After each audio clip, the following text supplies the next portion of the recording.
नमस्कार, आप देख रहे हैं केडी न्यूज। केडी न्यूज में आपका स्वागत है। नेतृत्व में भारत सरकार के गरीब कल्याण के लिए समर्पित जो सरकार आप सबके आशीर्वाद से आ रही है, वो गरीबों के लिए इतनी समर्पित सरकार होगी जिसे गरीब के जीवन में एक बड़ा परिवर्तन आएगा। कुछ ना कुछ उनको चेक या कोई प्रमाण पत्र सौंपने का काम किया है, उससे एक संदेशा है कि हमारी सरकार गरीबों के लिए कितना अधिक काम करती है।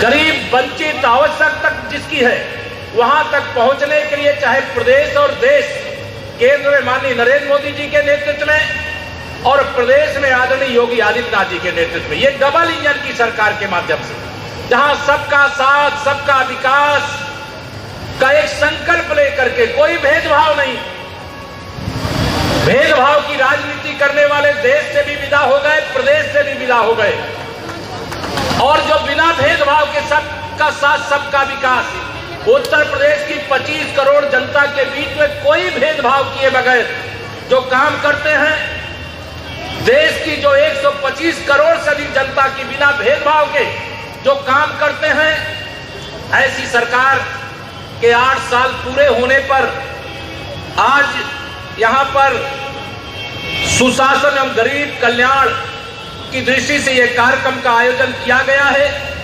पहले इस देश में कहते थे लोग, बहुत सारे बड़े बड़े विषय थे, यह समस्या ये तो हल ही नहीं हो सकती, लेकिन एक नारा आपने भी बोला है, लोगों ने भी बोला है, यूपी ने भी बोला है, पूरे हिंदुस्तान ने बोला है कि मोदी है तो मुमकिन है। उसी के परिणाम स्वरूप देश की बड़ी बड़ी समस्याएं, मेरे पास आंकड़े हैं, मैं पूरा आंकड़ा बताऊंगा तो बहुत लंबा समय लगेगा, लेकिन पहली बात जो मैं आप सबको बताना चाहता हूं, हमारी सरकार में जातिवाद नहीं है, हमारी सरकार में विकासवाद है, हमारी सरकार में भ्रष्टाचार नहीं है, भ्रष्टाचार मुक्त देश और प्रदेश है। यहां पर बैठे हुए अनेक लोग ऐसे होंगे, किसी न किसी योजना का सीधे सरकार से लाभ पाए होंगे। अब उस योजना का लाभ पहले कांग्रेस की देश में सरकार होती थी, और उस समय के जो प्रधानमंत्री थे वो कहा करते थे कि हम दिल्ली से अगर 1 रुपया भेजते हैं तो जिसके पास भेजते हैं उसके पास 15 पैसा पहुंचता है।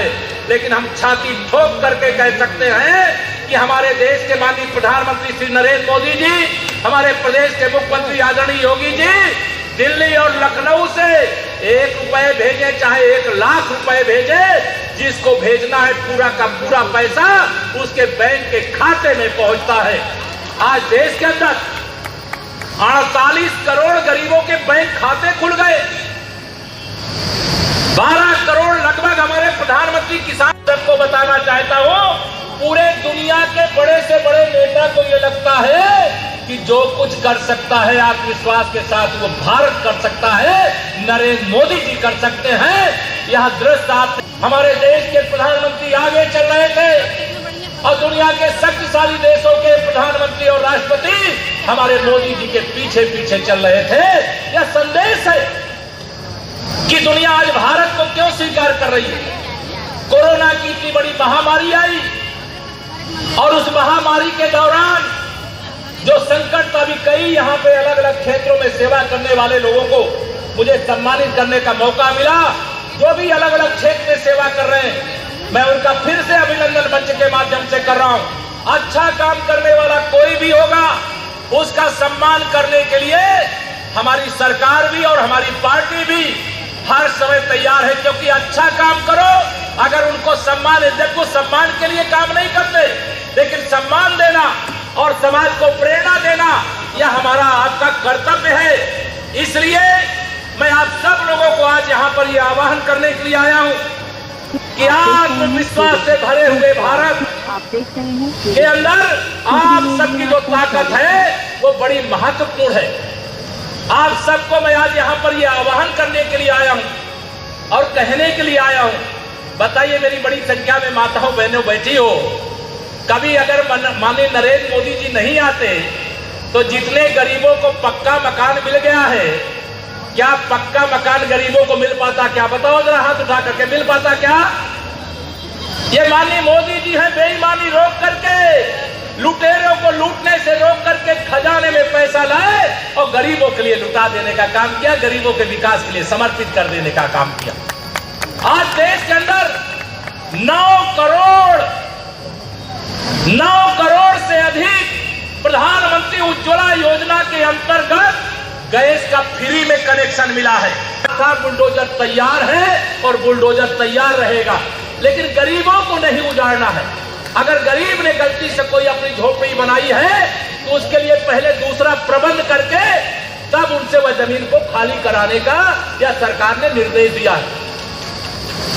जो अवैध कब्जे उनसे खाली कराना चाहिए कि नहीं कराना चाहिए बताओ? तो वह खाली कराने का काम चल रहा है। इससे हमारे विरोधी बड़े नाराज होते हैं। वो कह रहे हैं बुलडोजर क्यों चलवा रहे हो? अरे बुलडोजर इसलिए बेईमानी क्यों रोक रहे हो? अगर बेईमानी नहीं रोकते तो हम पक्का मकान आपको दे पाते क्या? शौचालय बना के दे पाते क्या? घर घर नल से जल पहुंचाने का काम अभी तक माननीय मोदी जी ने कहा है कि हर घर में, अब ये नहीं कि हमारे माननीय विधायक लोग बैठे हैं, केवल उनसे हैंडपंप मांगने की आपको जरूरत नहीं पड़ेगी। सरकार ने ऐसी योजना बनाई है, गरीब हो चाहे अमीर हो, उसके घर तक नल से जल पहुंचाया जा रहा है और 9 करोड़ घरों में अब तक यह जल पहुंचाने की प्रक्रिया पूरी कर दी गई है। आगे जो बचे हैं वो योजना चल रही है। विरोधी कहेंगे अरे अभी तो इनके घर में नहीं पहुंचा। अरे ये होते तो केवल अपने घर में सैफई में लगवाते और कहीं नहीं लगवाते। आप लोगों ने देखा होगा, कांग्रेस वाले होते तो मैं तो सोचा करता था अमेठी और रायबरेली को सजाए होंगे, उसको भी छोड़ दिया था। आज जाइए देखिए वहां का विकास किस तेजी से हो रहा है। पूरे उत्तर प्रदेश के 75 जिलों का विकास हो रहा है। अभी कुछ दिनों के लिए थोड़ा बिजली आना कम हो गई, ये कोयले की कमी, तमाम प्रकार की समस्या थी, कुछ कारखाने बिगड़ गए, आवाज उठाने लगे। अरे जिनके शासनकाल में 2 घंटे 4 घंटे 6 घंटे बिजली के लिए पूरा प्रदेश तरसता था, वह बिजली की बात कहें तो शोभा देता है क्या? आप भरोसा रखिए, पूरे उत्तर प्रदेश को 24 घंटे बिजली देने की हमारी सरकार ने तैयारी की है और जो योजना बना है, जो रोस्टर बना हुआ है, उसके हिसाब से अभी उपलब्ध कराने का काम तीव्र गति से आगे बढ़ रहा है। यहाँ बैठे हुए लोग जानते होंगे, किसान होंगे वो जानते होंगे, अगर गांव में ट्यूबवेल का कनेक्शन आपने लिया है, ट्रांसफार्मर जल जाए, गांव में कनेक्शन है, ट्रांसफार्मर जल जाए, पूरा गांव जब तक चंदा नहीं लगाता था, पैसा नहीं देता था, रिश्वत नहीं देता था, तो सपा बसपा की सरकार में ट्रांसफार्मर लगने के लिए आता था क्या? लेकिन हम दावे से कहते हैं हमारी सरकार में अगर कोई ट्रांसफार्मर जल जाए और आपने सूचना अंकित करवा दिया है तो आज ट्रांसफार्मर 48 घंटे के अंदर, 72 घंटे के अंदर बिना एक पैसा रिश्वत दिए लगाने का काम बिजली विभाग के माध्यम से किया जा रहा है कि नहीं किया जा रहा है? 3,25,000 किलोमीटर 2014 में जब माननीय नरेंद्र मोदी जी के नेतृत्व वाली सरकार बनी है, तब से अब तक 3,25,000 किलोमीटर सड़कें देश में बना करके तैयार करने का काम किया गया। लॉकडाउन था कोरोना के कारण, लेकिन लॉकडाउन के दौरान भी भारी मंदी पूरी दुनिया के अंदर थी। हमारे देश ने 418 अरब डॉलर का निर्यात किया, विदेशों में अपना सामान भेज करके बेचने में सफलता प्राप्त किया। यह विदेशी मुद्रा हमारे देश में आई है। इसी प्रकार से ये किसानों की बात करते हैं विरोधी लोग। आप बताइए, माननीय नरेंद्र मोदी जी के आने से पहले किसी किसान को 2000 की किस्त मिलती थी क्या? 2 लाख करोड़ रुपया भेजने के साथ साथ, किसानों की आमदनी बढ़ाने के साथ साथ आज देश में जो उत्पादन 2014 से पहले किसान करते थे, उससे 40% ज्यादा उत्पादन देश के अंदर शुरू हो गया है। इसकी मैं बधाई देना चाहता हूं। अगर कृषि क्षेत्र में इतना प्रयास नहीं किया जाता तो इतना परिणाम नहीं होता। हमारी सरकार में कृषि का बजट भी 10 गुना साथ सबका विकास करते हुए, सबके जीवन में परिवर्तन लाने का संकल्प लेते हुए, देश और प्रदेश यानी डबल इंजन की सरकार के माध्यम से सेवा में समर्पित रहते हुए आप सबको बारंबार प्रणाम करके ये आह्वान करते हैं कि सदा सरकार ये आपकी है, सरकार आपके साथ खड़ी है। कभी आप ये मत सोचना मोदी जी और योगी जी की सरकार देश और प्रदेश की 25 करोड़ जनता की सरकार योगी जी के नेतृत्व वाली है और देश की 125 करोड़ जनता की सरकार मोदी जी के नेतृत्व वाली है। अगर मोदी जी के नेतृत्व में सरकार नहीं बनती तो क्या अयोध्या में रामलला का भव्य मंदिर बन रहा होता? क्या बाबा विश्वनाथ जी का धाम बना होता? क्या प्रयागराज के कुंभ में 24 करोड़ लोग स्नान करने आते? क्या स्वच्छ भारत स्वस्थ भारत के लिए कोई प्रधानमंत्री झाड़ू लगाता हुआ देखते क्या? और सफाई करने वालों को सम्मान देने के लिए मेरे प्रधानमंत्री जी प्रयागराज के कुंभ में स्वयं जमीन में बैठ करके जो सफाई के काम में लगे हुए सफाई कर्मी थे उनका चरण पखारने का काम, चरण धोने का काम किए जाते। केंद्र की सरकार बनने के बाद 1450 कानूनों को खत्म कर दिया गया जिनकी कोई आवश्यकता नहीं थी, जो केवल उत्पीड़न के लिए बने थे। सैनिकों के सम्मान में 1 रैंक 1 पेंशन भी गुजरात